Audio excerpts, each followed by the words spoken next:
omo ani sade hu no okay pa do na de bi on be ko bia no tim se domo ebo pia ebo puba eba be sure mo se eni kan yi pa right Erica na minim say midday ye bete won kan bi o me da se otu ase kan rural bank ye bank wanwa so any bank papa say oni omo di dwa obedi adanse say wo ko wanim and say ni nyina ye tiawa say oh ye business be a business people say your current account na etimi eboaw savings account wo sie sika ye wo de friend ogifo susu na sa susu yi say utwa me do say opebosen etimi ka bo home prensa near the amount e mo frank to no e wo so omutumi hunu de entia e wo so omukresika sie sika da chinti enti ye wo infant trust minor account ya shama nkwala no fixed deposit yensi hu no emoduro wo ye adwuma control accountant general aban adwuma eni open salary loan ye be ma obi Christmas bonanza loans and JB na bro nyeba salary advance na wo pay ye betimi no aye na otu asikan fast track loans enya afeni eno ba koye na kofa webra no yetimi boawo wo business bi niema kra free abedu ama no ne ewo temaport na takrade obese okoyi oban no be nhye kama akuafoi otu asikan ye okofi asite no mo ana edie eti se wo pebosia de ayefuo ufi se okoba bia wonya bia otu asikan se bra me dofo aka ba bi me nua me papa me sewa obusuani bi ato efie gye ye duma ka ho tu asika hye funeral loans oba ye betimi aboawo ansi ho ketewa bi ye betimi ama osika no ntem ama de aye no na wate abusuanim mesrewa microfinance no ene say ye wo group loans de mamo maka mo ho abom nipa miensa nan num mo pese mo be gibosia nam de ko di djuma bi ehye wo ho commercial loans de me kan no pese de tre business mu money transfer no bu Ghana Pay or Honomo, MTN Momo, Western Union, GIP, E-Switch, Nina da, Modino, and Nutina may come for Utiasika Rural Bank at the Amao. Yawo Kofiasi over here on Mampong, Ejra, Sepebo Chrome, Abofo, Mercro. Yene historic Adventist Hospital edinhwe animu enkin kanse ho Swami Market ya ye chiri ya Dr. Mensa Lancer Chemist Building no ubehu ye wo ho no mo ye no my 0504842957 0504842957 3A Herbal Center ye de 3A co capsules aba mesra wo enye se ofitin ya na akonum kokwa aduru bia nom 3A capsules effective for waste space ebe ye free honomo sisi ade ayo wanya koko na osisi sayo ya menia enye easy na wa pause koko asa betu out wo tena sentra ebe hidi nyina ase na fa nso ye de no enka onom 3 ha betima kwa adwuma betima e bibia obo onom koko adura na wo so oje ekwan na otena fie be 1 week no da bi onom otum de kwa adwuma kama obenya free bowels and no constipation near the upendo supu akolinak adani heba misty apidank afi fre 0546107107 0546107107 na bibia de ekoso Trinity of Arc Limited ya do kwa brochire mini ana say memoko wankama dibia boko anopai my ATM on Sompa free Trinity of Arc Limited and I say right before sakwen so achia ahwefo na atiefo nya na mako Trinity adumaku so akochia o munyina bofu kumase na akra nya mechi obia ankoma no kure ye won share de ma Ghana fo ono opepa pesu tukwan na why ready say we sky ready so be pesu tukwan ye opepa de mo se boom Trinity of Arc Limited company yamba kontu ayef that's right yamba kontu so ayemre ankoma everyday that say obi a passport manawu ewuda amanasa wan fan tukwan o sa rinu manasa wu o fo tukwan ofisa kontu ni muwa edin pa obetrinity ayemre kra e do ko sa de rufu akọ hanetonsu e na e de woko Trinity on shepe bre e ma Ghana for ankoma ye o program be ayon Trinity of Arc Limited company so e na momre ye o 4 agent programs and agis Ghana had the whole say they no ekoso mo feso say mintimi pon say ni pa bu afaso kra office ho ni pa ura na pie na ura pie because of say pa ye wo de ma Ghana funti ankoma ba ye wo program 4 am be kan wasem sia okay ba ko ye Canada health ba ko ye Canada work ena ye wo changing work visa eso ho ye Romania na Romania no de ba ko am say we from you ka say yes Romania twa anko me twam ye twa Romania nim asa ma close ya close Romania close ye Romania na cost promotion so cost into am from na ne mbo anko ma obi a no o TV no be so pia bonten obi a no tie radio be so o si for ka o that's right for number na so si a o timi afre okay anko ma number na 0531 0531 64 42 17 0531 64 42 17 and 0531 63 35 56 0531 63 35 56 anko mama ko ma asem so obi organ how ro tie me na oye nurse oye lab technician oye dentist oye medical doctor no person oye relocation ekota Canada ye adwuma ho a onya so na wontie me so bi wo ha odo oye nurse be momo no o won sanadwuma se plumber tiler obo construction workers obi also oni sanadwuma na mo betime photo work obeto warehouse packaging obeto office assistants sa go fon so onya so na wontie me ye pa obo o se mabusuani wo Europe say the Schengen countries but ko tran nchen but ko adwuma ho to say France Germany say Spain Belgium but ko na ko tran no adwuma on so ya so team ye pa obi so say o be say ko Romania sa fon so ya so team pa anko me on shabi the next for and all have practitioners and say o program bi a friend Canada review nursing program I am all have practitioners organ ha person o ye relocation ko tran Canada ye adwuma Nemo adase ba ko mu say ultimi fa Holland say ogana ha no enko adwuma wo Canada mani eti say o kwai o program be friend Canada Health Nursing Review Program aye de boa ma ko nya no ultimi nya lances e wo ho aye adwuma ho afebo na say de tini review no say de tini ye ma ye 1 year review program e Canada o ko no with scholarship ye man ka say review no ultimi ntwia ye ka say tua ultimi ntwia eti anya ye health no hospital na ye hye aye boa amonya scholarship ebeboa source atwa review kan nya man within the year ye nya wo sa nursing hospital so ba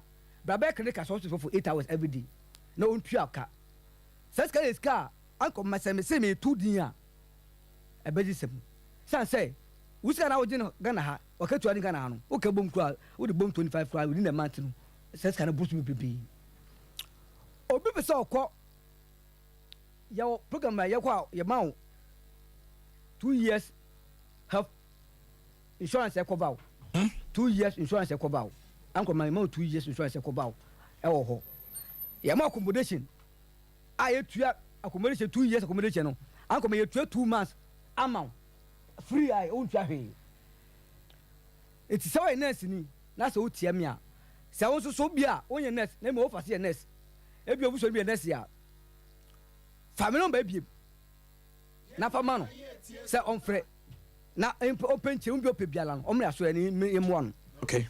0531 0531 64 42 17 0531 64 42 17 and 0531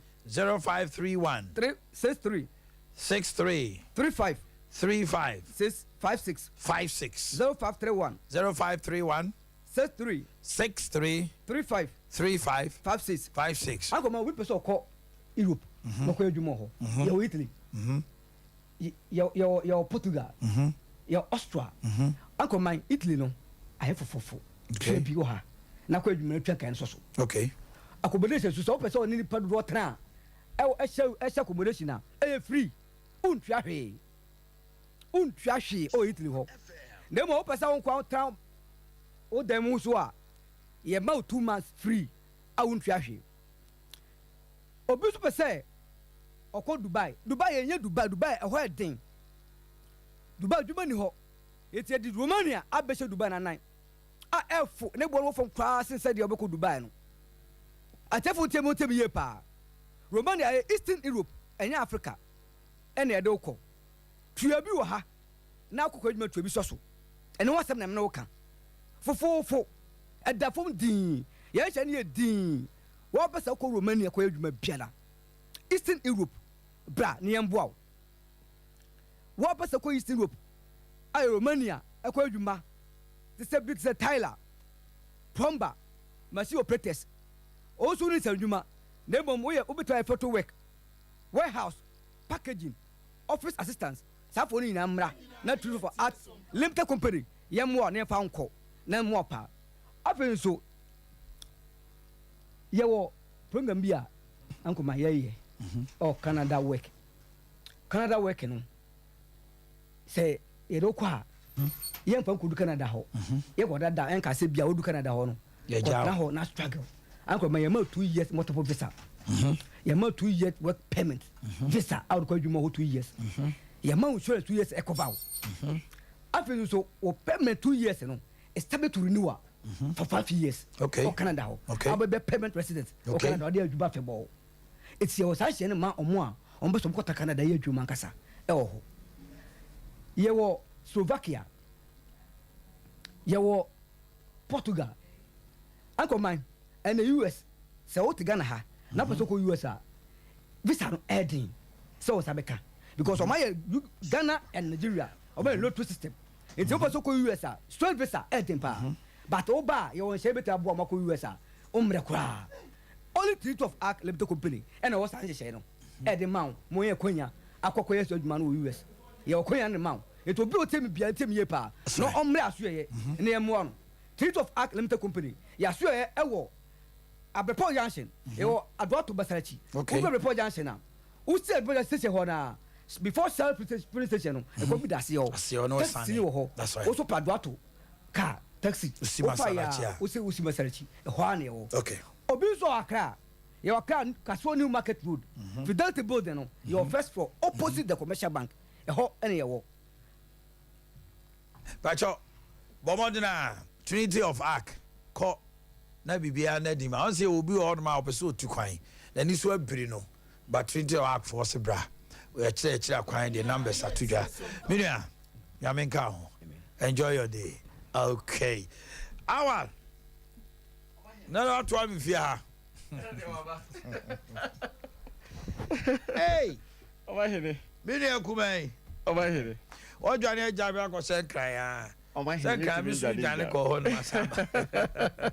now come to say Omanhene I think say Liverpool me a Liverpool supporter your coach Bako was say form a temporary was say class a permanent and pa watch say class a permanent because me tune to Sompa 93.1 maybe from Asokoremampo up to this place baby I ko bia ne say obi tia on say na de noise na kese the whole hat we dey ebo abaso pa indeed this a new house yes now so you are building from scratch a classic we dey ebo abaso pa any team with Bright and other people yes and Francis Dodobi so boy chidom enya asam ketwa yes and the way man ye ton safre wo mo so ba me di djuma no yes Francis he didn't start day one and he has been loyal to us Francis our catch us on ma he dey mo na share djuma dey exactly so nyame adom say e frem na mo so mama we can't do the work we are yes Francis now how was your weekend I was straight fura okay and then nyame ase na and some no nyina bobo quickly let me do some birthdays now for minimum chassis and ending common no sene e be si edino but and some no encommodie ni bi akwa to say the former president says that on tiase why ye kwako Jachi Kwesi Supreme High Court make say let's do the case daily from Tuesday, Wednesday, Thursday, Friday. Initially, the actual date was Tuesdays and Thursdays. But many of Malibeka, so obviously Tuesday, you go to court. Supreme Court. It's not. It's a case in Emma, so to start on Wednesday. Supreme Court. Yes. They are going to Supreme Court on the civil case. They file for judicial review. Sure. Yeah. You know, it's not almost Supreme Court. Apart from that, no, the former president says, so Uja nam one ho. Na obet says Oba attack Jachiquisna on Tiasie. And Utie, the vice president, Soswa, then Comodina and say MPP. Aye infrastructure chain a buying on beto womono, which is the NDC, a ban infrastructure wise. They have performed creditably. Now they will break the 8 no more breaking the BBA say dia as a wonunyuma ebedi omachi. Nesama or the atuja. I don't know. We'll look at that and we'll look at the dynamics of a send off, anyhow it's panning out. The former president says 2024. January 7, 2025. Or Kansas Sudia. Actually, the people of Asinov and the Ghana force say NDC will come to power. The end of the page now, so the Kasasa will look at that also this morning. Let me quickly say, sir, Tony Sack Electronics and the birthdays, no, a bray and opebia. Your beer Sunyani branch property electronics are Sunyani for say, who do any HA cocoa board runabout any oi bus terminal anymore. Property electronics wo unyabo ra ho no ma na wakwa je de na okoto blender, microwave, air conditioners, washing machines, cookers, bibi bia electronic papa isu ofie de. I can assure you say the name is, and the brand is Property.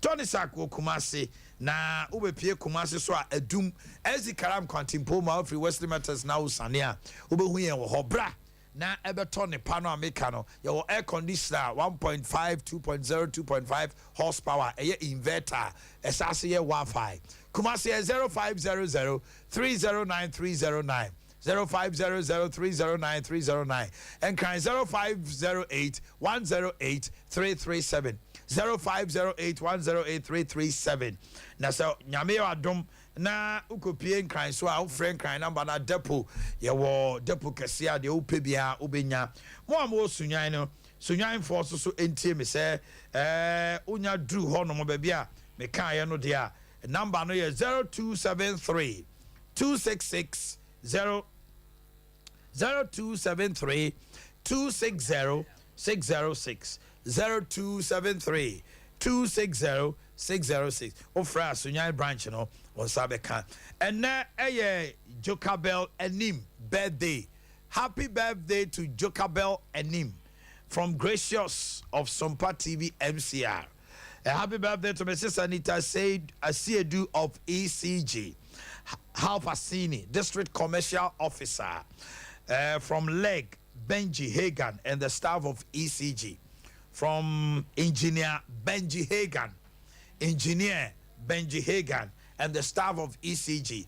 Mrs. Anita Siedu, all that we say is happy birthday to you. Happy birthday to Samson Techi Otu from Mr. and Mrs. Siao Abebio, CEO of Osa Royal Decor and Catering Services Tafunshia. So happy birthday to Osikaniam Ponsansa Solomon of Reverence International School of Fiso from your father Dominic Osamo Evangelist Philip Isian of Bogoso. Today is your birthday from Mr. Kwashi Piaro Apiate Disaster Committee. Happy birthday to Daniel Frempong of New Abrim in the Eastern Region, and then to Leticia Ajman, an emergency nurse in UK, from your brother Abuaji Frank Jackson. Happy birthday to my lovely daughter Priscilla Anane of Koforidia Nursing and Midwifery Training College, from your father St. Michael of Asafo. Oh, okay. Saint, good morning. Happy birthday to Alexander Anane from your father St. Michael of Asafo. And happy birthday to Denzel Asarifusu Jr. You are 11 years today, a people of Divine Emmanuel Academy, from your father Michael of Observer Newspaper. Hey, Mickey, how are you doing? To Abigail Boakye Bentiwa of Etimetim, from Asumedu Dakwa Soa of Kesbin Media. Happy glorious birthday to Esther Ohima Brago of SDA Nursing and Midwifery Training College, Kwadaso, from Nana Ej. Okay. And no. Our last weekend there, you were trending. Yes. Baumia was all over. That's true. Na what you see from so hot to say. Let me quickly ask that. Yo, me that say Omanhene Maminchia Yashefo nyina. He is the PRO of Youth Employment Agency. Why he? Yes. Maminchia Yeminu Penny Francis. Na menkasa me that say for this opportunity. Acquire. Oh, me too. I think say ye bibia ewie no Dr. Baumia eko submitting a form or submitting a form no nipa na ewo ho no na obi anim say na even the launch of the campaign MPs ayekoye e makra ye omo say anka omo kra na beja no kwan ama na akoye submission no that MP for Dwaben any ye friends say Sheila Battels na we two ema na nka omo be ka ho na owura inside kura akoye ema na nya kwan kura nwuram.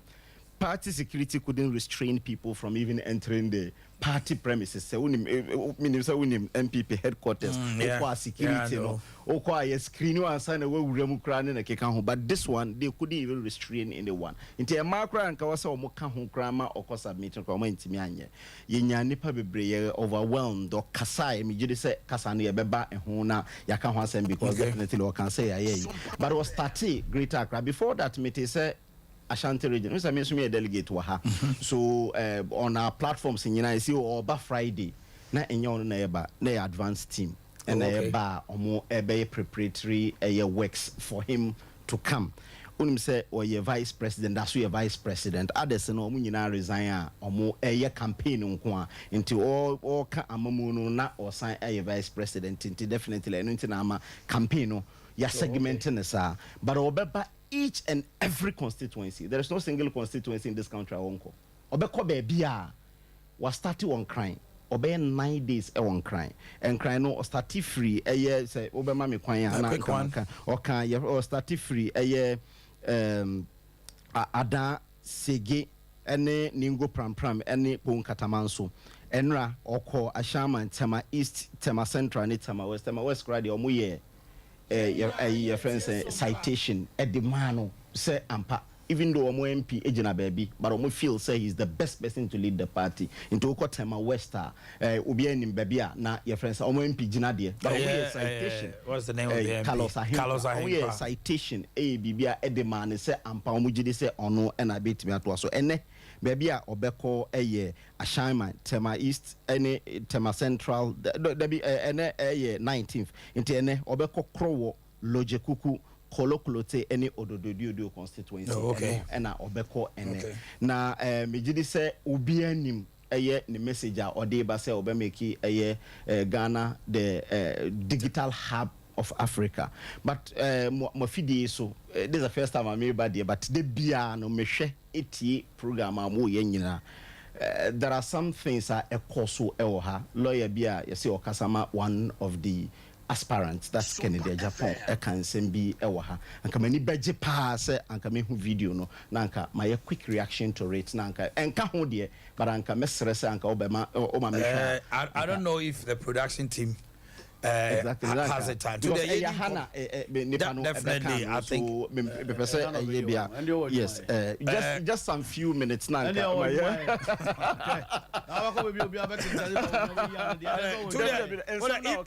the production team not ready, we'll have it. But let's move on.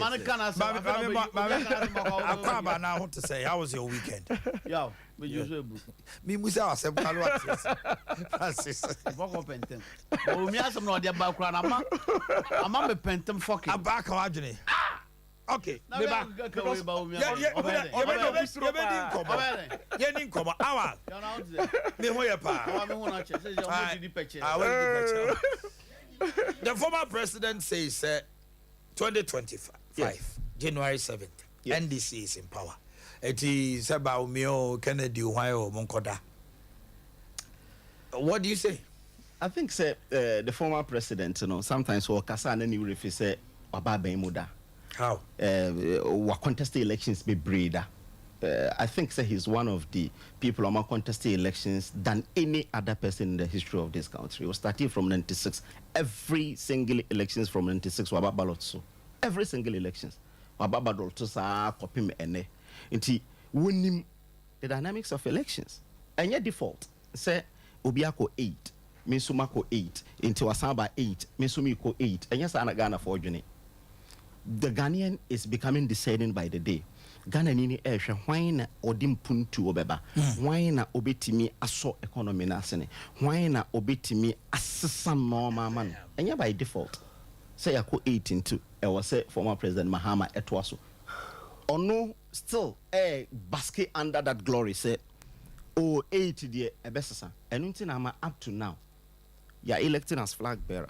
There is no single alternative message to even debt structure, restructuring. The economy, say economy needs to say what is the NDC's your friends say alternative on even the economy. This is what we want to be hearing from him. This is an opportunity because okwa na waya emfa but the baby how we there essential for nyina so frɛ mo you know mo rep ho e ma ne kasai e ma ne kyerɛkyerɛ normal ɛkɔ so so okɔ ho na okasa obi a betie obi anso ebe ka ho asɛm so I believe that this is the best way obeka so jeje kwesi mo ntoma no yen ye din hyehyɛ 1 2 3 4 eba eti eno nti ye ba e betima be winning elections. That's very important. It's rational. And yes a political party ye buildi a political party. It's not only elections that they sponsor. Just one of the functions, social Ghana constitution now, political parties acting now. Just one functions of the political party and or they sponsor people for elections. But we are training. And in Tinama, MPP over the years, yes, says training Crawford to the extent that President Akufo-Addo Okono, the person are picking from 11. Omunyina so capable. Omunyina obi bie ni ho ontimi be president ba ne ye. Obi ni ho ye election a ontimi beat Mahama. Yes, because really? Yes, because your friends say a political party, ya share na ya build omu bie the person na contest. Three no crown ya bubo your friends say we Dr. Kwabena to the extent that last day you will have to even withdraw. Nipa mi insanity me because former President Mahama already will be intimi mbabio. Look at the year onyai. So a very important say or realize say wako elections da. Wa win elections da. Wa lose elections da. Wa hu the dynamics onsuan free onwa ne record say na say bia was Ghana kasa. Well, but we say Ghana ni no ent na ba bi nka say ya na e ba na eno anu. Na e bi. E ho say wo kire ni de o de ba. Any didn't also to Abama. Exactly so. Sana obi ayeno. And until now, man say, yeah, can Dr. Baumia say, Jidi sound a be breaking 8. No? Yes, I can normal ye bet me abeye. Very important because I say he's competent enough to step in the shoes of Nana Don Akufo-Addo. Ofra Kenina. Also the same thing I can. Ofra Alan Tramantia. The same thing. Ofra or even Nana Pon. The new entrant. Oh, friend, now Obeka Tro say, me need the best person to step in the shoes. Oh, when the poster. Billboards, ni Bibia, ni shares, ni Bibia to say Akufo-Addo. Or say, Mia, na metimia ye. Your friend is C2. C2, yes. Mia, na metimia ye, Juman. So, a very important say, I was a Oshe. No, who said, the year drone, your economic challenges. 2020, they went to elections with the People's Manifesto. Yes. The 10 billion push. Any primary health care, they have it there, so they don't need to do any other thing. Over primary health care, it is something that is ongoing. You buy, hospitals, districts, maku close to 100 any hospitals. So over primary health care, the very first thing they say, you have to get the facilities in right. You see hospitals maku 111. Ashanti region hankwa you see over 10. Ashanti region you see over 10 because you say about over 10 districts in Ashanti region any hospital again we say you have the big push 10 billion you start here training Kofi Ofosu and Ghana Enterprises Agency. They are training entrepreneurs in this country. For construction and infrastructure. Yes, maybe or training to build entrepreneurs. Obi opese ye ankran juma and a year training to build them. So na be ya Omanhene bit my year. Oh, the big push and I read it. But it's being financed by loan. Yeah. Loan. Do we even have the physical space to borrow? Do we? Debbie. And a debt restructure. It's just physical space in your. And until I'm on one. Nansen all your campaign one antiko kachre almost said. Oba onye bibi fufurobia. He said it in Ashanti region. That's true. Said yeah na otwaso. Na yeah bibi na yeah. I don't know where to aso. Join into idea so. So univision bia for everyone. Univision bia for Ghana for. Well, I would say 4 years is not enough for any government to do anything meaningful. Ni video homo do ha. Was say 4 years and so obibia say obetimi aye adwuma ebetimi aboa Ghana for. Ono so aka 4 years. And I said, yeah, teacher said, or say, or bow, best constitution now, more than 4 years, and I know that is not possible. But he mentioned it said, obey your friends, there will be a constitutional review. When Mills essays over 10 million Ghana cedis for people to do the constitutional review, what did he do in the 4 years of his administration? Did he even implement the, your friend said, the constitutional reviewer, Mills, and there be 1 year. So I know because I will be a constitutional reviewer. Now I am she and say beer. No, but say oh, sister, dear no crana, a C2. Send a bear. Ubet me come more than 4 years because also 4 years and so. It you can't say 4 years and so see who there be. She say crowd hospital now ya started our trade and no me and no me we. The started our your friend say Asquareman pond. The best started Asquareman pond no me ba me we. If ya see the enemy ba me we. Sana or see obey. So say oh kasa se mi akire Ghana ni na o beto aba. Is it wrong to abandon projects or be hwe no aye? Ya be ni nyina omo de ye makoma 16 health facilities nko a gomo do rampon na police clinic wo ha was start ye wie makoma 16 were able to finish everything. Ya abandon ba kokra. E-blocks papa na okogina baby kan say omo betua okay kan sem ohene na owo ye friend say Volta region. Say nkwala wo ho. But omo NDC kono na 20% complete na foundation. But ye man kwala na ewuram. Okoka ya presidency eh ene wo ye trainee dia ene onko wie because ono so agent of development. But the president am fine no anyasem. Ye ko wie. So these are the things ye se na be ya ye beboa ama o man na timi atompon se ye nko ana de wo kra wugya na ye guso a ye dia. Ene wo be den. O ba ene wo se o kire Ghana for se bibi fufuro mi be nie. But okay, so bibi fufuro bi ade ye na wo to aso a. Wo be say free secondary school na mayana. And I would capitation Saba Ashanti region. Because you buy for 6 years. For 6 years, there was no single day. A day announcement abre wa hase Ubi Eyare Onko Tech Hospital because omunkwa na health insurance. So okay first na wo fie de damu no. E omu na de abre wo say aban timin tua claims. Even ye capitation cry si choose hospital ba kwa Ashanti region cry no. Na still aban timin tua. But for 6 years, yampamu obi ada health facilities in cancer obi ankotena nchen. So these are the things Ghana for show. Asantemai mu de behwe ne say oba ya obeye president or you sue Asantemai as guinea pigs. Say yamfa omonhwe na yenye capitation. Obi a can say obeye ba be one time premium for health insurance. But we see there be Ashanti region asamudo osondodo. Enti wo ko hospital men chuso men ko hospital bi abi. Chusu ba ko ntimi ko ba bi abi. Now for 5 years they say the vice president is the head of the economic management team. Or economy na basa. Or can be near IMF. How do you answer that? Debbie, I know na ubi ka na sa una oka. That has been the sing song. Yes. And there is no single economy so ewa Africa ha enko him. The biggest economy in Africa is South Africa. They are in IMF. Yeah. Nigeria. Unya krafu welento. Cote d'Ivoire is gone. Cote d'Ivoire ko yobia ko. Because obia ekwa ahuhim. As a result of COVID-19 and Russia Ukraine. You see a debt worsened. Mebwa. Me say NDC for can say before 2020 krano. Na your debt levels no was sorododo.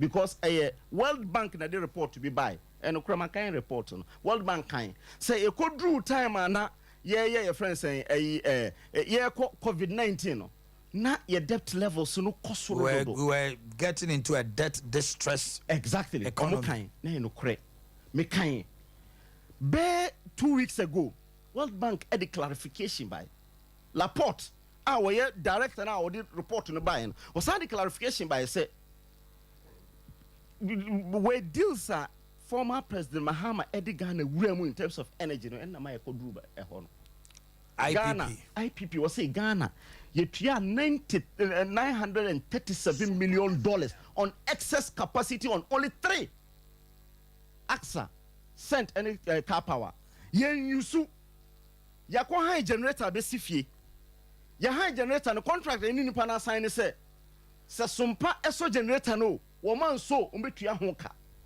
$937 million. Tell me any economy I am got distress so utue sika ya unya hwe ho hwe a contract I was sign so baby I be contract I was sign former President Mahama eno na World Bank penny ni be kan and they almost say World Bank penny no enye papa sa report na omudi chitum say na ye ko debt distress no World Bank na di buy and na mo ka ho asem and they almost say there be nipa no odi clarification because on that general report by was see the enti ama ye ko do that time no because that time na economy no ejina nine so economy no baby I bedru no you are building economy than any other government in the history of this country. Ghana is the 8th biggest economy in Africa. Eti ye de ho toto Cote d'Ivoire ni Togo ne keka na mesre. It's the 8th biggest. You are building a kese ya ko hu hiem. World Bank any IMF say yetimi to ye kan sheda e begina ne nan so. Ampa na ye to fuel diesel ye to no 23 cedis per liter. And then about 12 cedis to 13 cedis per liter.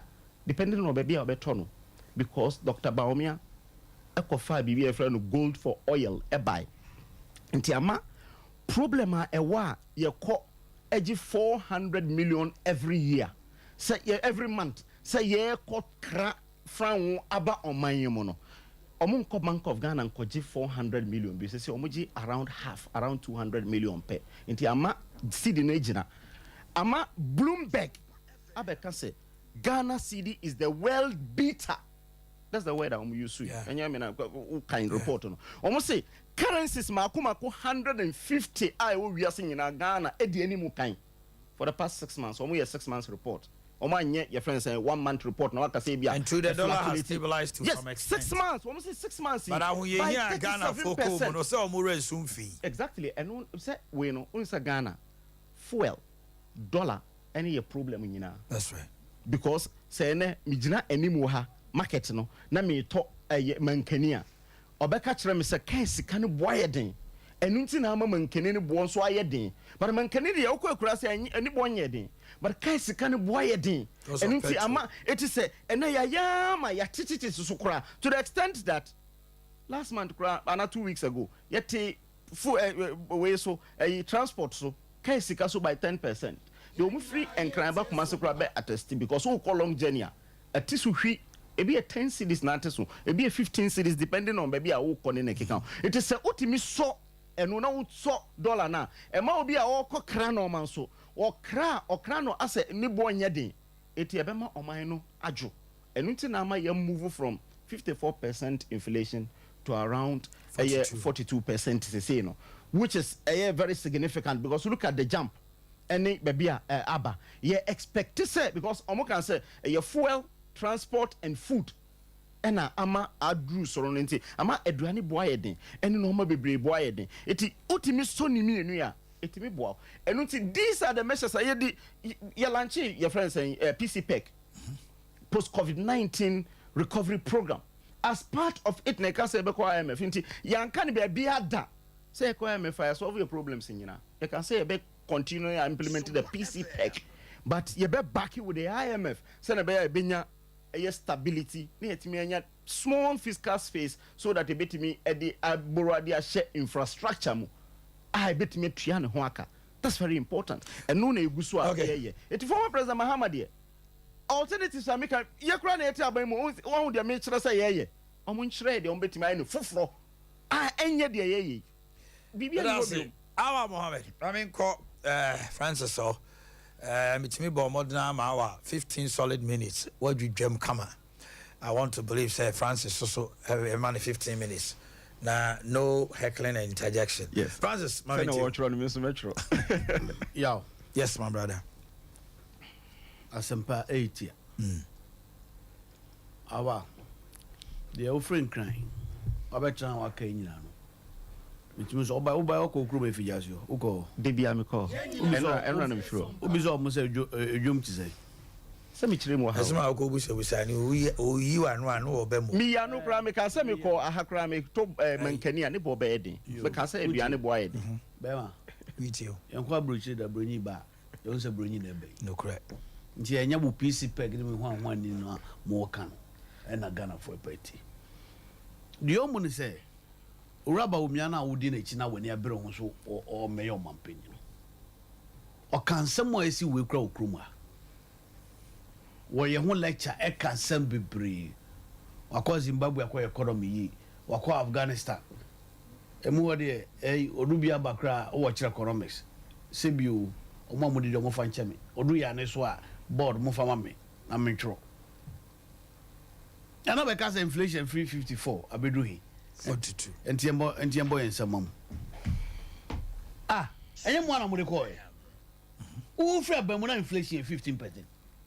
Ana me boa wa ba wa pejed na de akodu 50 something u se yembo yensamam asemo ya kan wan ba ma obi eni ho obeje atum ye say bebia na mo wa na mo kan sem so man mo aye den ena yenya dollar issue to nyina no apa ho by times 3 times 4 times 3 times 4 mo na mapeja akodu be bia ne usi dollar na asaba de enti a stabilize u go to Bloomberg economy way mo na mo di ba junk status mo ma grade ya aba from bola mo di economy na ba bola economy enti ametra ba ese yembo yensem mam se be se ya create nyina Dr. Baumia ka ho bi wo yi ne from anya yi we Dr. Baumia fi economy we mu enye yi oje wan obobodin alanche mate o hwan mu no na officer ya da na se de yo obobodin we alanche mate o safo mafo answer the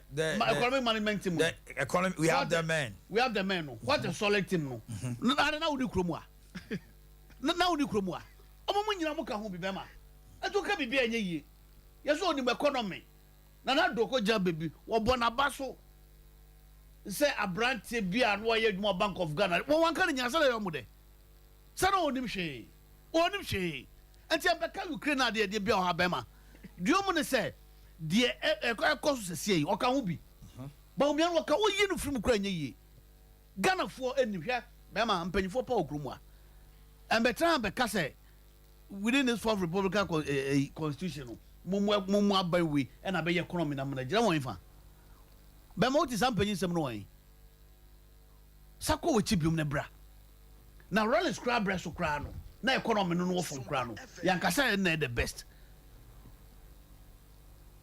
mu dina tamo kromo e kan sem na de na ekoso ha kotama ha boko hwe nyema ma eno so ye covid asem and Ray and Mimi the Yamasa because you waterful.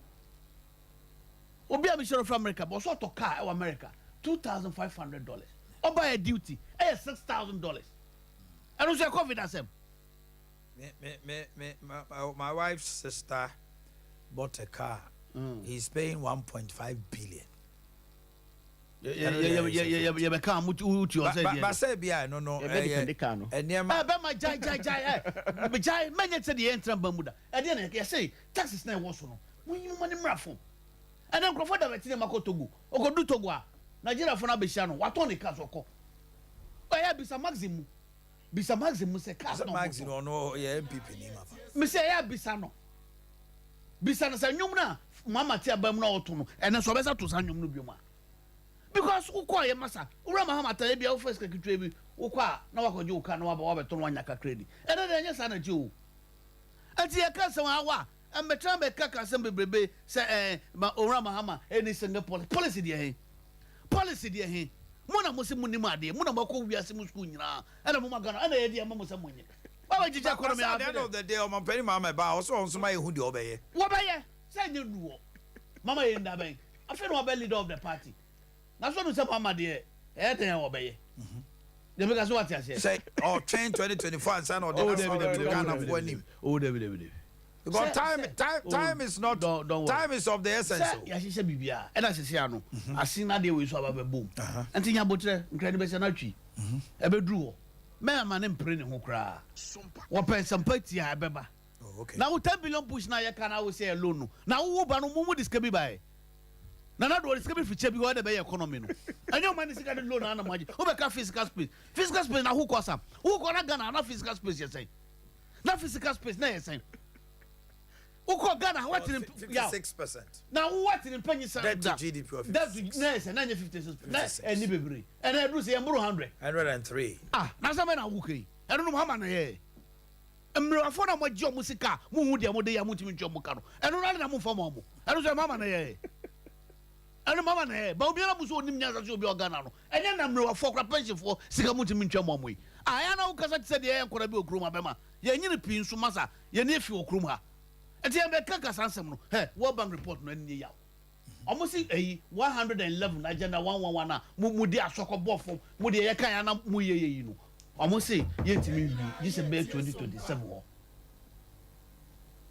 And this mama bana say or say or beto we the born e woman say. Ada constitution na ye ka directive principle of state policy no. Ada one kind constitution yi. And then it say yaw. Continuous policies. And this mama bana say moja ni for example e-blocks na say musu na so ba baby o man na bedu sesia no. E was ni nyina e Ghana for sika. Enti the mama sha se no ba bewie. And no chese onim nyanza. Ana oni policy bia. Wo policy be na munim. Policy de hina munim. Ya, policy de hina MPP for. Munim makbu kasa bebrebe ni nyina no. Policy be na munim okromu a. Enye na ajijai. Enye na ajijai bema. So magazine de bia wonti de. De bia wonti magazine for complaining. Ana de mutiti mo office wona mudi de ntino. Mu fi se ni nyina Ghana fo nyina ho atomo wan. Upa si abonti na ko gina so no motel ni mo na ka je trotro no so mo bo waso mo wa obo wete ko so si fo mo na ko ka cho mo se on ba bo waso pa mo wa ho ba no ba be adu no e ya ho brase na re so ba o show eni o David anya sa me pache enya sa ja we na we de so o enchine kro wa yire mo afi e ye kotodwe ene a chopa ene wo se mo pagana fo acho e ya mo de mo pagana fo acho se Oma di Omanhene Yaw na. Na say dia. Now why you are still justifying? But they are telling you and Bawa cause for COVID and Ukraine. Say Bema. The whole Africa about 27 countries echo IMF. Bema obi esu na niwa. Obi esu na niwa. Nigeria for so musu na Ghana. Ghana sem na America. Me ko abrete na Ghana na America na America Ghana sem. And they say wo so akota Cote d'Ivoire da. Wo go do Cote d'Ivoire no akoka kiro mo say me America me de. Me maintain say omampanyi bi wo de wo kaka no. Wako high plane. 1 hour bia $20,000 o. The better so ati ase. Eti ye de na yesu. Any 125 ministers. Me maintain bi da. Egisa Ghana. Sikana mwakasa na omane sikana muntimi bo ho bra yie no ena de we nyina abadu bebi abedui ena wo ka won kanka ho wa ho ana wo ye ka won kanka ho na mu import V8 mu na de na omane sika enio ena wo ka won kanka ho e recklessness and the report wo kan want ase wo kan na wa wo kan want ase wo bank for no kan want ase wo be ka pay or take and say take or pay Are you saying no one the economy? No, other variables. I go to free. E mu ho na o sesa brode e ko gu ministry. Are you what that sesa? All right, he's no more. Huh? He's no more a minister. E mu ho na o sesa brode e ko gu ministry. No we dey na be. What sesa brode e go so dey. No nipa na o ball garo. O mran kan be to brode dro ba ko. Masa, mo ya dia e be ma oman no ye hu se mo ye serious. Agro bi na mo dey agro o mo ni so. Nti ambe kaka sasa mwe wa masa hwe President Mahama constitutional review wo betan we dede mo amusi mo ye human right lawyer na do o mampanyi a wo so we lawyer kunini e wo Ghana ono kura no bu Ghana mra so na so o Mahama bana so be constitutional review a eno boni be na wo mo etie sasa mo na mo ka mo asem Ghana mra be na o mampanyi abuso. Na dumolovo de no muka se Okay. another monovodia no enye bia I don't make continue busa I'm example wanya ni ye because Nanado said almost say bonus samra na okrom ha say or a human rights lawyer say this mrakuru no abusu nti awa emeka bibia chiro bi what said there Ghana for nim there ko obi a hwɛ mo na Ghana ni bia kusekuse woni tum yawo so almost say Nanado oba Santino so di oka che no wo so mo de kom ene de ene yawo ne ani bre ene to abeti amahama na se samre no kra de kom ene ni bre ene epam ora mahama ene nso ene unemployment no e was say wo why yi ene unemployment na gina na say ko enim bema eti embeka something said here on no bibia na nsemo ye kan nyina no oboss na wo defend no waka ho na wo party headquarters na security for entime control ni pa we no we there we na there I would better have a car semi hwe ye park stadium over 45,000 kro iluzu aba and I out be that you parking the post stadium 2060 yeah 45,000 seat capacity ni nyina no you Mahama paper paper yeah iluzu aba na mo lusu iluzu aba na ko adabraka mo office anya adabraka na adabraka kitwa na ba omi ewuram na ni party koko koko me adabraka asalam down asalam down office kitwa we na ni pa ba security for enu nti wo bo nsemu a wo da say wo hwe wo bibida now we the Pakistan stadium 45,000 Obia ni je say we na poto you lose here. You've learned your lesson. We've learned it's not about the crowd. Crowd bank. Now if Matipebu money one bond holders now Nanado sebi omyomshiwa say omyomshiwa mrewa for omyomshiwa say omoye demonstration the biomot street so over the sanko from Toma when you measure what are you talking omo nim say bo me will lose we who break it be now wo kra no e was say in your own interest now was mo ko trefi na mo sise mo ni ma got na fi show mo ni mo sise mo no mo samra na na mo ni o ma hwegu na na ma hwegu ye na na mo sise mo hwegu mo e bacho the time tubu kra na we nu so kra tubu kra me kasa na se mo be kika wa ha no be ma menya nu be bia 3 minutes more yaw anti dia dru no enye ena ba wumi asem oy omo o ka mo na nipa 11 na abonfo 11 abonfo 11 kwa ko sia so mbe yi a ena sa abonfo penyin no mbe yi also ka say don't get asem ni ya edu baako abonfo du baako akosia abonfo du baako ala MBB yes ni abonfo na mo nya bonfo ada na ya asem na o ka no pay MPP for we mu MPP we free Ronaldo mu ebe si samre we omo kan nyina mi kan Japan omo nyina mo kan obi aka ho bi mi chi ya omo nyina mo kan ho na Adea so nko namba be agric no agozi trade industry na agozi vice president President of Africa the digitalization hub digital hub the hub technology advancement o kan sam no sa akeke say Africa economy no ko na masa hwe South Africa kro mo di edim kro digital hub amutumi nka so mo no mo yi anti sa mu kasa bebrebe no still ano onsua onya ensua bibi free mu ama please Debbie, I'm just I'll come to you. Bema mo bofo bebebe no fatu baby na mu ye na mu ko bebrebe a mu ri twa ne pampoa wo krum ha no ya ho mutumuntu ada ho enkosi aga enti abetra be ye na de wo de se wo de na chi wo de adwuma na wo ye na ye twa okai na wo na wo de hu enti wo de no ba mpanyifo na wo krum apa no munim omonin so what you say e be 90 years wo ha wo e be hu aban e free Kwame Nkrumah peso e be ka ene they've seen fuel inflation aduane and then the parliament didn't prensa ya me bo aka kire na wonya report Meka no wa jesu yo. So kan wasem. Me se meka no wa jesu ayo. That is say uje. Every eja ka no. Say nyina etim na say de kohwasa. Minum nyie no nya na bewu. Na wo ti de do nya complain. Da bia wo nya complain. Ja ma me nya me complain na kan wasem. Na say also jimi tata. Also jimi baba say de meka no kure. Right say bema. Rabia ba me na. Me di daga kara me samra mo che. Akosro. I'm on for good dodges. Sika na bi ni ho. Until we are okay, and a Mahama, and Umre, Awa, Umre Mahamadibo, Umre Mahamadibo, Joahome Mammy Francis, not me, share, more pet electrical appliance, a TV.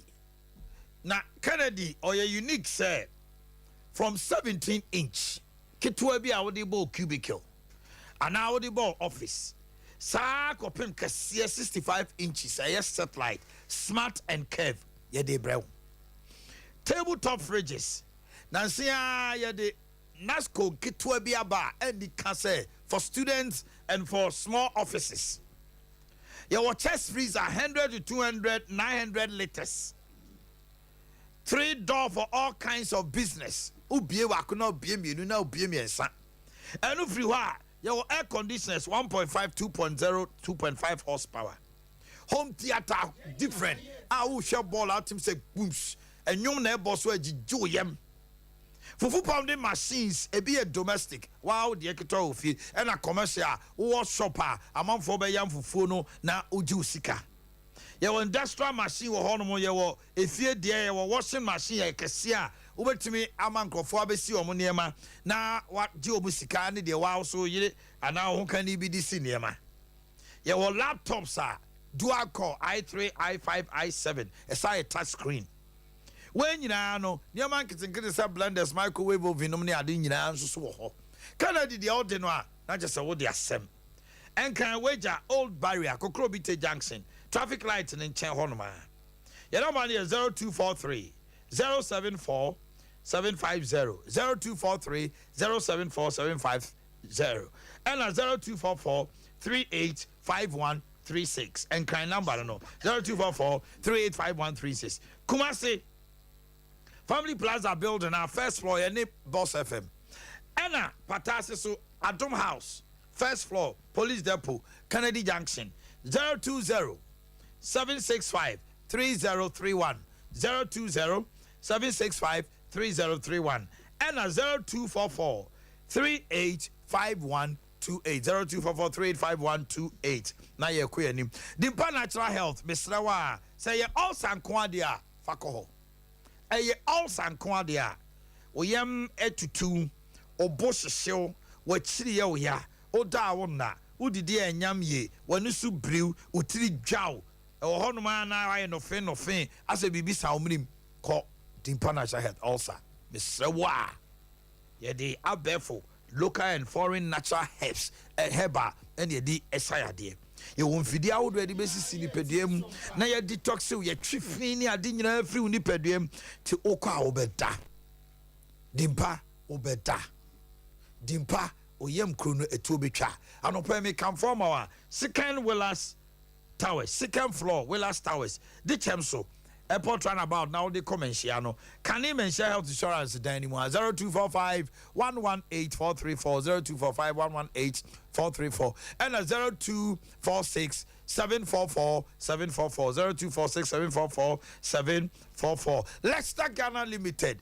Oh, weekend na adisi ene enema koyi obia o si niema bia dia dance say yas usoku ade yas say ye color say dodovi topi fe ya agene poloi na chese osia ne ho kan ni kofifa detergent bia ni bepa dodovi be dwebuta Sompa o de yasisia the same awa wa gene jara bia kama ne yirisia yas mentade bia yas ne yusu color bia enimpa obitimi se ade we na etu aka white o jazu so na ayeka obetime dwabe 1 week e man to kwansifie obapa usi ukrunyema see to say all the yas and they see the other coach will be our war and now coach will be at the 5 kg 2 kg bucket no 3 kg 500 grams afa man muntie me sanitary pads I was say we ahunidie man CPC ta uhia yas sanitary pad ye wo say oba bu ni nsa foforo no ebi mu ye heavy obu ni nsa e normal obu also e light ni nyina e won sanitary pad ho e de mouth heavy flow light flow ne sane me nya toothpaste no so de atwitwi enum nyina kama e wo ho no mo ne o toothbrush no so Duke Duchess Prince and a Monarch Frey 0501390337 0501390337 and 0244 596 943 ahinuma kokobe obuasi kwaso and tum for start you in Chehonma I relax baby foods and quality dikama now your rice with milk rice with banana milk for 4 months plus babies wheat semolina honey 7 cereals with fruits rice with vegetables 7 cereals with milk Arilac ya said that the nutrients and vitamins na gumwa kwala ni nyini ntem we are no free your rice pudding air custard 4 months plus creamy porridge from Kwala. Joywind Company Limited is a reputable company. O mama Kwala nuane diama Ghana Kwala yefe. Edupendo support to 0244 717082 0244 717082 and 0501 150912. Divine Hope Herba watchia e kawa wara beba. Unya se wote powder nano now the gunsu shame na kanum na onoma. Obu honuma or sorry I just watch him with space away pals away sexual weakness mra ye won pem oba no so me momentin kane ade no da bi be ma de compass so defend Ghana me nyina to corner say moya na just say I don't ngoi yeah MPP ni bere ka cho se o ma juma o ma ye mra buruta o ma ye bro o mo yirmo ajaje o mo anisa ba o mi adibie ono kra de life ro Mr. Franco Franco ready ya Francis what with your papa it's all chair ba de bomodna nenya papa no na we call the whole Kumasi building a macro abusian crew a ubenya bi 0591 565557 onya papa 0591 565557 permission heba mister a 3D malaria nomne sanema ni nyina ebo wura bloodstream ne koyi malaria parasite no mesraw bodily aches, pains, loss of appetite, fatigue, nausea. Me bo from me as my brain me nye juma so me ti dwa me no. Heba me chabe ye free ho. Permission for me kesi oba. Vaginal hygiene. Candidiasis o de puanom ne menstrual disorders. Obuni Sunday Adea Akye 13th. Ohun obu okro oba na nyem hye no. Ne so wakotwi akonyem. Etu osro ho ana pie. Test upon test this can't you here femicare. About correct menstrual cycle. Permission Barima capsules. Anyway, so yeah, I'll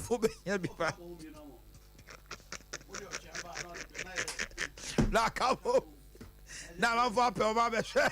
Unya Papa. Etinya Barima capsules. I'm Papa me Konkoli off of Boakye Road. Sansona Danny Farmer in Rome. Sagisco, Ewo Kasi Drugstore Lane, Na Plaza. Number no is 0532 667 334. Sankofa, Mr. Uko Jaswa, and to spice Boakye. The spices is Sankofa. Ghana hair. Modi any day. Sankofa. Off air, dear neighbor. Sankofa. Momo dear is Sankofa. Oh, dear, permission watch ya. Wow, Sankofa.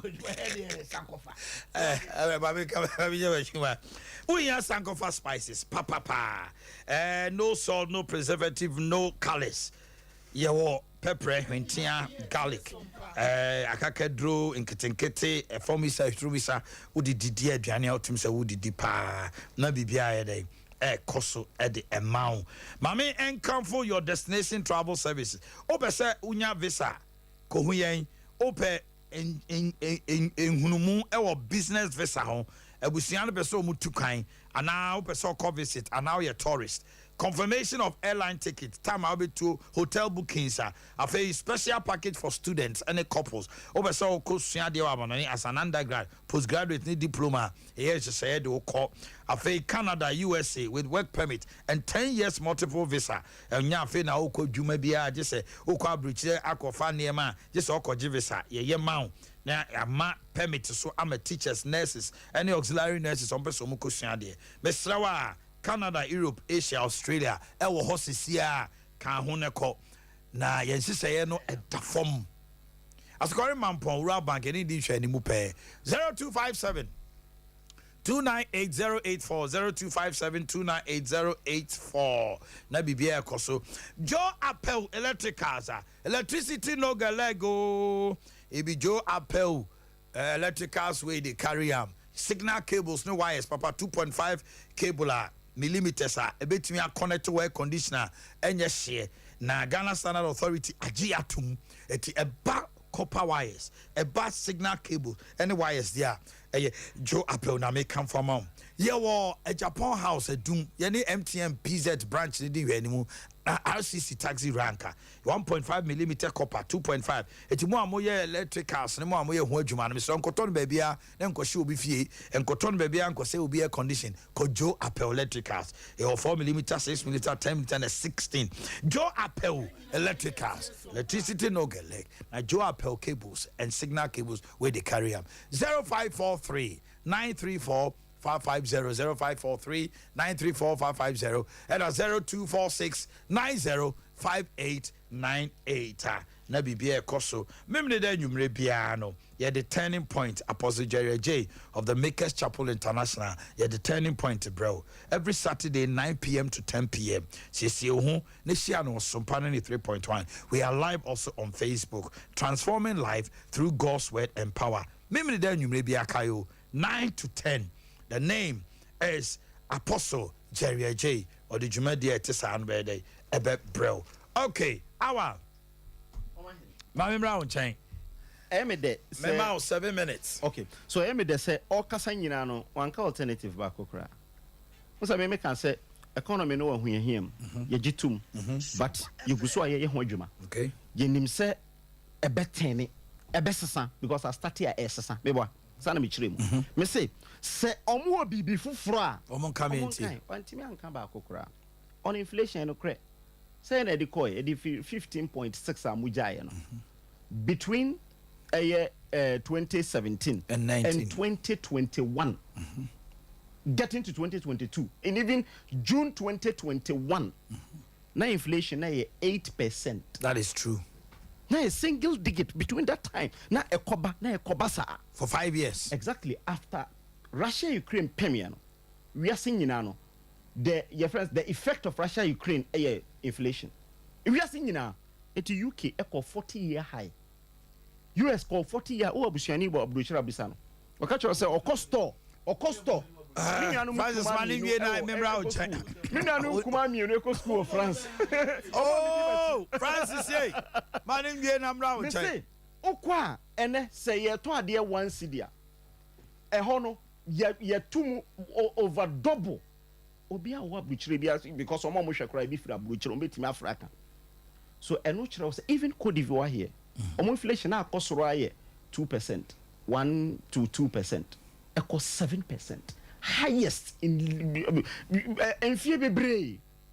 In Ghana, they are no any exceptional. But time a momo de call, move free single digit from Mills. And they call double digit no.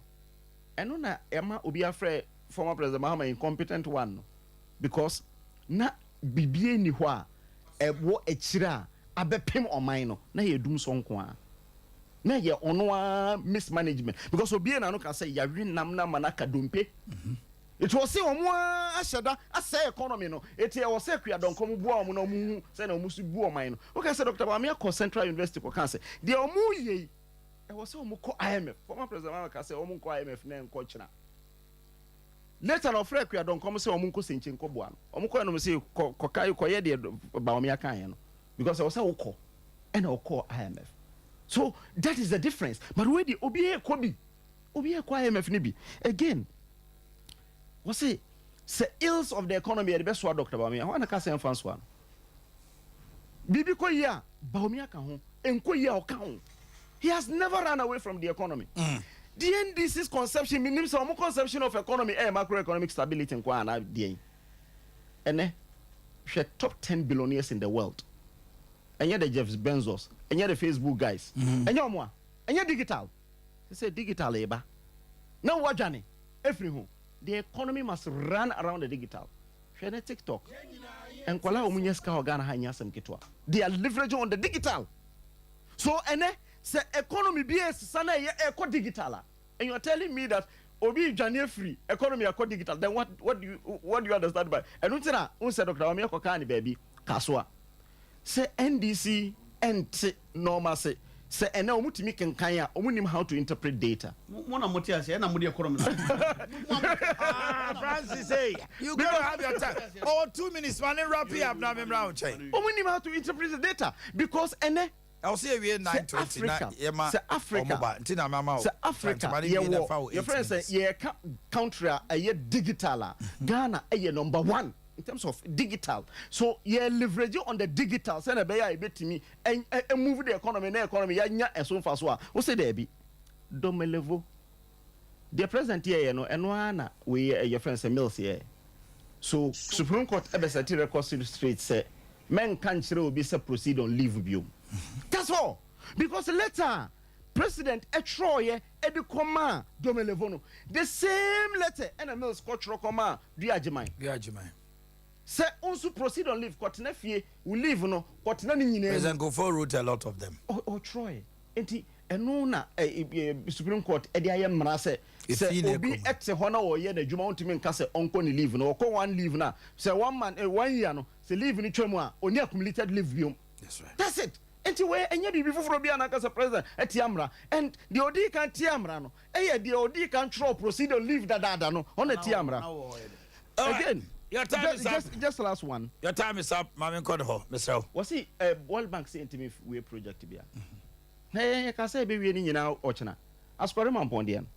Askware mampon hini ma ya asase. E woni fie ni nchen ho. Engineers by no mu say there be. E ho no nsuo ho. It is a we hospital ho a emwa. It is say ye free ho. I dey aba airport e chire ho. Ye di design for ye. Eti enyan taking off. Afi na omu ye design. E ho ni design.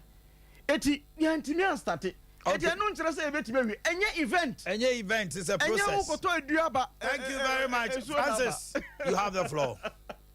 Yeah. Yes. Me try and be church asokore man for hospital bi. Me na asokore man for hospital. Because situation maybe I be tell me come say. Na inso ho ha dey fa ho me. Inso ho ha. Enna ma na che. Enna ma sa construct na che. Bacho. On the time, I'm for the time. Sankora trick. No see for mo anu akwa enu. E me try radio zo e na asokore man for akwa mo asase na inso ho fa ho. Francis, you have your floor. Me can say wo na wo say hospitals na muslim be wie dey. And I'm sure any possible. You will do na. Want to me because World Bank now would you two more? Yeah, 3 seconds. Muka say enti me. Hello, Masa. Muka say enti me. Please allow. Please allow. Almost say. Anybody mu ya want me. Because of Bushi and Marco Chia or mine. Yeah, check Kuzuba for wine. Yaw. Why? Hey, you should mommy. Mr. Kuzuba. You should mommy. Oh, Uncle Sabu. Me pacho me nim this. Kasabe bre wo krom ha. And then Ghana, you check Akrabia, the Akra share you from Ukra, you check Kai, the Amuch over 100 million. Now, first 10 million. And then Burosa. And then the 10 million now come once. It's factually incorrect. Incorrect at Tranway. Incorrect at Tranway. Never Kakawa. Yaw. Proceed on leave now, you can. Well, so opposition. Naze Mama Yadi, no one to me who do respond. And become once more.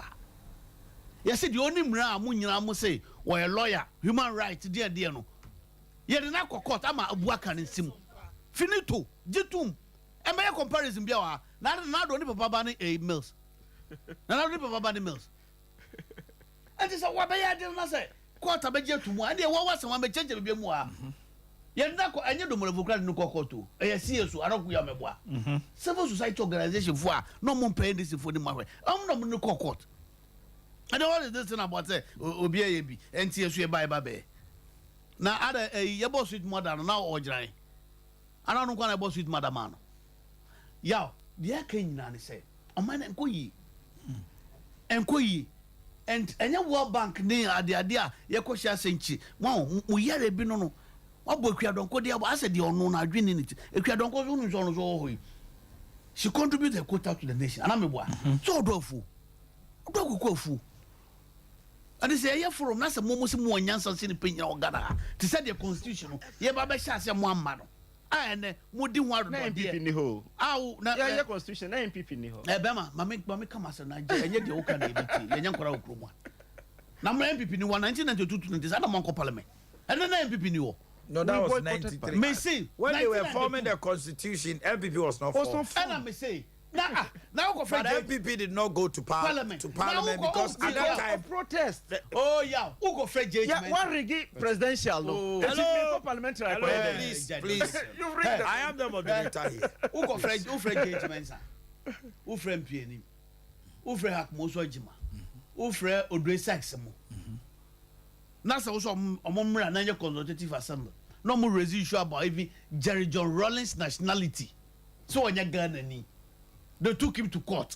Anyway, that they want a constituent. Yes. So before the 92 constitution, he was not a Ghanaian. Bema. No two constitution, a man here Ghana. Who are me chopping? And say more me can't see me.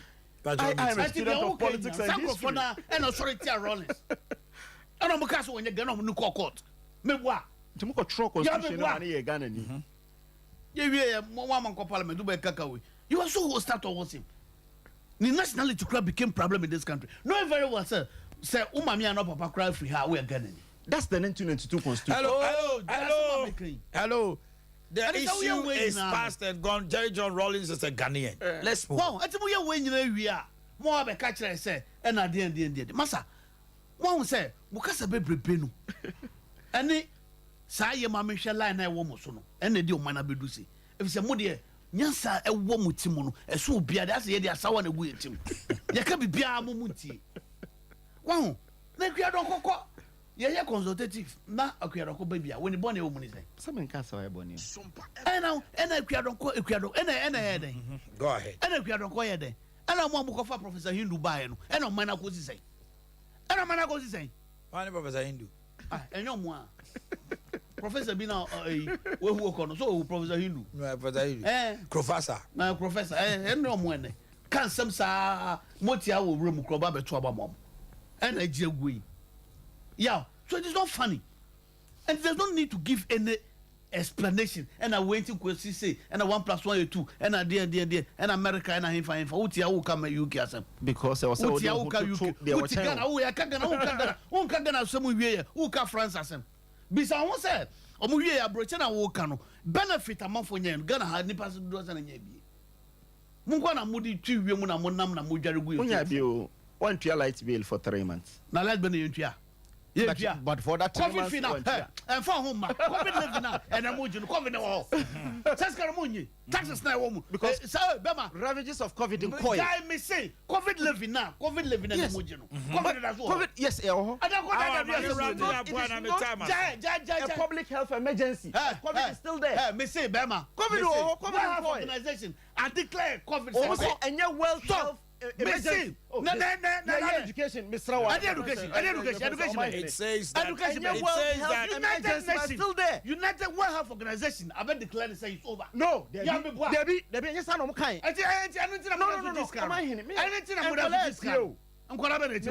World Health Organization your friend say COVID living emergency it's no more a pandemic like spread across but it is still there and I may say the ATM would buy no echo there be ATM would also just cano because ATM would also just 49 fear for ATM would also come etimoji definitely it was say Bema hospitals na yes in yafa de yes Kenoforata hospitals na yes in yafa de yes Kenoforata kura hu ni wano abeta be kaka wo hospitals yes hospitals yafa de ade professor na we wo de yafa de yes ade professor all right we shall form am see am time na so na many grace gifts to us 1 minute omweti yes moti oni munya mark oni alternative bia my way ade na oye foforo oni bibia bema esi usi ubeye ni ye ni ye uti obi alternative yegusu ayeye me say alternative no eno ade se munya mu de yegusu ayeye okay thank you very much our time before see am time na I'm our time so na me more kwan na say na buy ko nya time pa more than all the time na me baby all mo ye beto aso see enya mfiri ha ye beto aso ebobo mprenu te de ya e be saba me da sipa Francis Dodovi na mutse in Kano our Mohammed PRO Youth Employment Agency na mutse in Kano Samre Misrew they were soon the team ye of a cordial transit and the number beer you become grace gift and sempa grace gift and sempa ma interbras ma grace gift grace gift o dia upa kwani mu ko so mo chiachia o mo to aso mo kontokwa no o to abasa kobu minu mienu mi anwene ye hu ya de haye ya adubikete na want to say that obadi ase mama ntima no pay ayu onyankompon ne da na se se na wotwe no akwaporo abeto yen grace gift heba akene neche adwumayefo ne adokutafo ne nyina mamo ache o papafo nyina nso ye mamo happy Father Day advance belated not just happy belated belated ma nyina na say belated there say ya delete that be belated ayo said Omanhene womanim ni na kan sa pepepe wove me no ayo ya da se na anu ye be kan say na wotwu na yesi mu no agyanom ya enkanka wo mo mfi ekwanimu te se meti pensofo no oba nhwemu bi wo ho a ye ne firi bonto de ma wo eno na yesoso ye de somwo esese mu hunu se enye wo agya enkone sebe obi a wo hye wo na nyinsen ma ne ewo obi a wo sombo ma obi wo ho kura dwumadi a wo din wo brabo mu no o sini mpon wo kura no sebe ebi ontumi ndi sa dwuma no mmoawo o kwan bi so sa nipa no sa afo ni nyina ye wagyanom enti papafo a mo ba no mu so mra esa de na otwe ya ka ho ya ifiri ne kopim kwasi ada no igusua de sa kwan no a ye de bo mo no na wotwe twa mu no bibiti se curiosity ene diabetes ne se wo behwe se wo sugar e wo so na se wo fom prehane ade ni nyina no yegusua eyo ana ema no nso de de maamu a mo de hye mukunu no mu ani mo nyam enura dai ya mpaso ye de da kona asese me se enifa nyina hunu se ba ani be mako a ana se akasakasa ntokwa ntawantawa ba oba ne be mantemu a oni pa bia ntimi siesie emante ase mase sebe mpasogoro wodie eni wura monko emuruburu asekan ebekwa hemfo anim asofo anim amoma kamante ase ayadwuma se de nkura gise de be me na wie peye no gise anadwo mofrom pa mo sepem ho na bibia to atwa enti Father Day no yen grace gift de ma no eno ne ma ni day mu ema nyina be dia dance ye say ma mo nkran de dua akla 3 enkran de dua ya mode kwa ha mo ho e de chi na mo no ho ma ne chi ya ye fra no bajama sitin no eno ana mode kwa share me ma na ni monyam a ene o mani ma ye sere bibia so ndua ba de na ni de awu kura nyane a ya kan so mo no ye ntwa so e ma ni nyina mo ko grace gift ene say enkran say ye ohwim sukun kwanta na so no wogi wonuro wia na wo kwa busa dokutani no ho ne say wo fa ko odwo se mo kire nkran ne dua ahosiesie bi o be kan kire koye na fa kɔto outdoor so asomdwe ba fi a eba adwuma mu nyina ene mia nyina Cello 54 tele 0543 tele 2 32 cello 00 tele cello 30 cello 54 tele 0543 tele 2 32 cello 00 tele cello 30 Anna cello 246 0246 518 518 cello tele 003 cello 246 0246 518 518 cello tele 003 ansana adwubikete bebemu ada me bebie mo no sese ye pese ye ade bi amanfo aba grace gefete abeja ade hache dodo no mo wa bonten on peso mo ba nso doso na ase da bia ya asupiti no ana eba afidie su kakra wo mu a de betwam kakra na otwie mu no obo so dada ebesrae yes won so me tonsa afra mu se ya momra na mo so besrae na ono abehunu mfidie a ana se na se mfidie sum proba hen ha akwan mo fa so ye noro no ne ho dwere no esuani na sese ye ka kire wo ntimi ne o ma kasa se o mo fa kwamara no mo nko bidio emfa metu afidie so ma amanfo hunu kwan ye fa so a ye di nuruba asupite di besankro krofo ya de ne kwan so pepepe se de efu di yefo epe no se ye yono no sa pepepe na grace gefete na nso mpo eboro so ntimi ba bie mu a me di video no beba wate ntiketi ka ho asem kete me da se wafanya mi shira pa Omanhene da wonso ase ye chia ahwefo ne atiefo nyina se de wafadi kan na wofo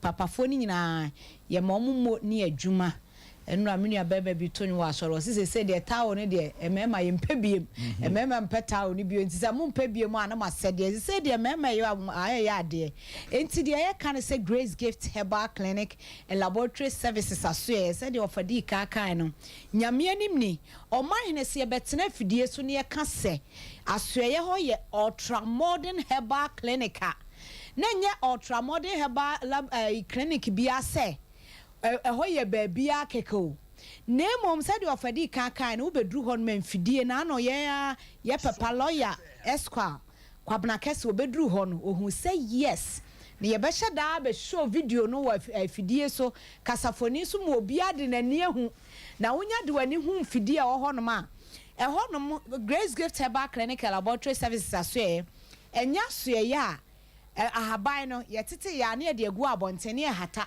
na sebe once na akosi so na sebe aboa bi akorewrem ye mu aya ne asesa ne ano a ye se beje nanom anase ye sesa ya ne de agu ayi ne di nso agu ho se beje konom na da bi nya sa na tie wo bedru ahwe honom a factory honom no Omanhene o ba bi kama ye de dry ahaban no mane ye kama na ansa na ahaban ye be dry no machine ena hohoro ahaban ho na efi bia aboa bia wa haban so bia ye yi ne firi ho ansana ye de akogu ho no ma afidie no ye dry no chese ho no ma dry kama ye ba bia ya tutuma ye de chese bibia de da na akwame pese meboso bebre na mom yes seeing is believing a brain do ne ya ye be yi wa afidie so a ene obi ade na ni behu na wadi hu adanse enti de me pese me ka de kire ohwefo bi ohwe ye wo Sompa han man pay and answer what here was Sompa ne say.